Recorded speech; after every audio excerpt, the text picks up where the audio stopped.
ఆరుగాలం కష్టపడి పండించిన రైతు కంట్లో నీరు రాకూడదు అనే సంకల్పంతో తెలంగాణ ప్రభుత్వం మరో కీలక నిర్ణయం తీసుకుంది.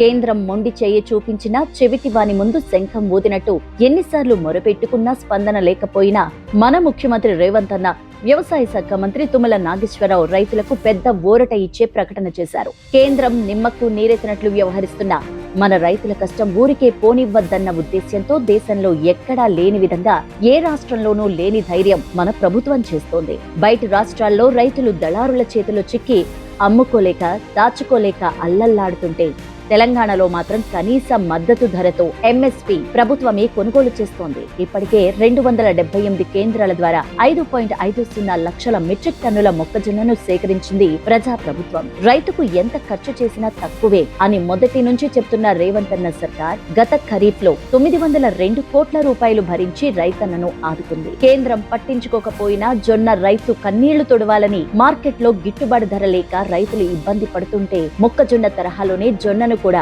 ప్రభుత్వమే కొనుగోలు చేయాలని ప్రజా ప్రభుత్వం ముందడుగు వేసింది. ఈ ఒక్క ఏడాదే పంటల కొనుగోలు కోసం ప్రభుత్వం దాదాపుగా 6,000 కోట్లు ఖర్చు చేస్తుంది.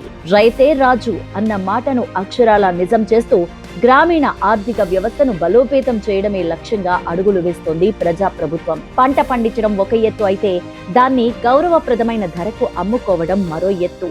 ఆ నమ్మకాన్ని ప్రజా ప్రభుత్వం నిలబెట్టుకుంది.